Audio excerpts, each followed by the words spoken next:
Live from downtown Detroit, home of WDIV and Click on Detroit, Local 4 News at noon starts now. Brandon is tracking an Arctic blast for us this afternoon as we take a look at one of our models there. A lot of cold temperatures, some sub-zero temperatures on tap, in fact. He'll have a look at when they'll impact our area. That's coming up. Plus, a search for answers after a 10-year-old girl is shot inside of her Inkster home. But we do begin with breaking news just into the Local 4 newsroom. An ex-UAW official has been sentenced today in connection to the ongoing corruption probe involving the union. Mike Grimes was facing 20 years in prison for taking kickbacks from a vendor. But after taking a plea deal, a judge sentenced him today to 2 years and 4 months in prison. Also breaking at this hour, an investigation is underway at the University of Michigan after allegations of sexual abuse by a now deceased doctor. Dr. Robert E. Anderson was a former athletic team physician and doctor of University Health Service. He worked at U of M from 1968 until his retirement in 2003. Anderson died 5 years later in 2008. The investigation comes after a former student athlete accused the doctor of abuse during medical exams in the 1970s. Since then, others have made similar claims. The university is asking any former patients who believe that they were subjected to sexual misconduct during a medical exam to come forward. A former basketball coach from Eisenhower High School charged in an alleged sexting scandal is back in court today. David Willman faces 2 felony charges. Willman allegedly messaged a 14-year-old student asking for her to pose for nude pictures.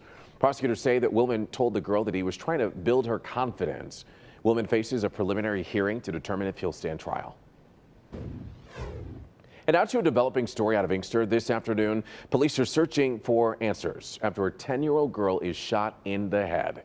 That girl was shot while inside of a home on Dartmouth Street. This is right between Sylvia and John Daly, and we're told that the shots were fired from outside of the home.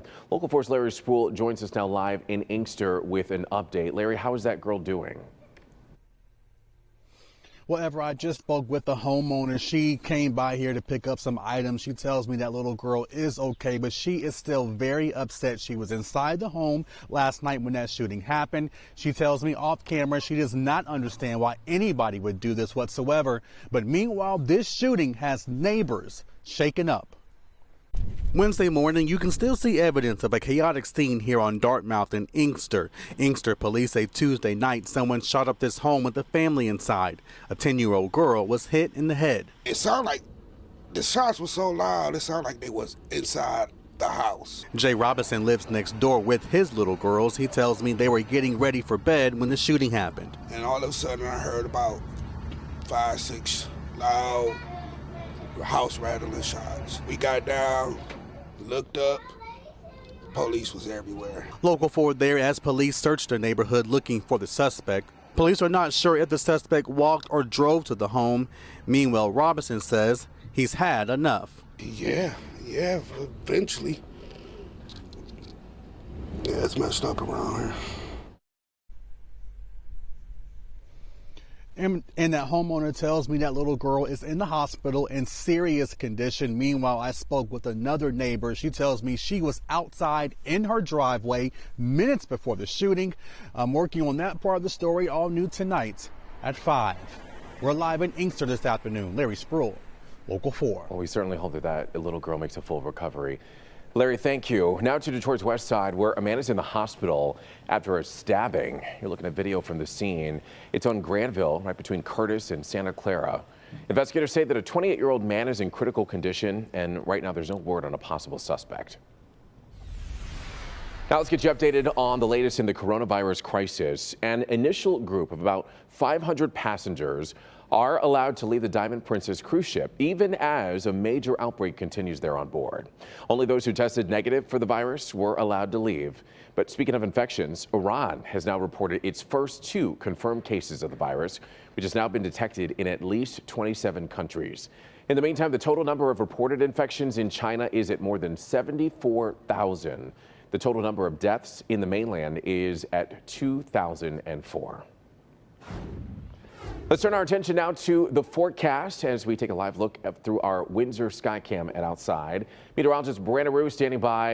It looks like ice there floating down the Detroit River, Brandon, and we're dealing with an Arctic blast. Smart thing to focus on, because some just see the blue sky and the sun, and we don't want you to be fooled by that, because, man, is there a bite in the air. We have low and middle 20s all over the place. In fact, Metro is up to 28, 25 Ann Arbor. Live shot here of some pretty skies and conditions other than the cold over there in Washtenaw County. You can see the winds anywhere from calm in Adrian to 10-15 miles an hour.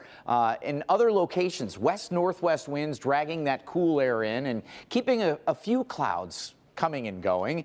Wind chills are primarily in the teens, which is an improvement from the last couple of hours. So we're going to need to layer up. We're going to flirt with 30 at best, but wind chills on the dangerous side and getting worse as we head into Thursday, Friday. I've got it, Evrod, coming up.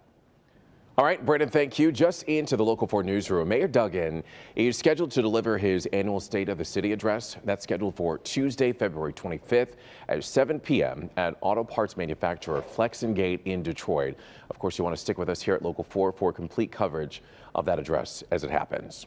And right now we're going to give you a live look in Decision I got you on 5. 2020, a live look at the Las Vegas skyline.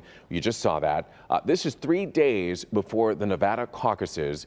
6 Democratic presidential candidates are going to be facing off in a debate tonight. This is actually a live look inside where that debate is going to be happening. It is televised, and it comes on the heels of a new poll that shows Vermont Senator Bernie Sanders leading nationally. Sanders has 31% support among Democratic-leaning voters. Trailing Sanders, though, is in second place is billionaire and former New York City Mayor Michael Bloomberg with 19% backing.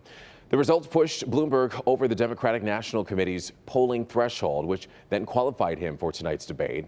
Joining Sanders and Bloomberg, Pete Buttigieg, Joe Biden, Elizabeth Warren, and Amy Klobuchar. And of course, don't forget, you can watch the debate right here on Local 4. Again, our coverage begins at 9 o'clock, and that is live from Las Vegas.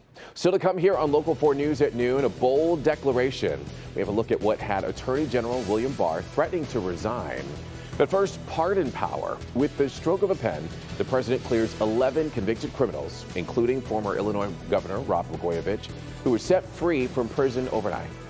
I want to express my most profound and everlasting gratitude to President Trump. He didn't have to do this. We'll tell you what might have led to the president's pardon spree when we come back.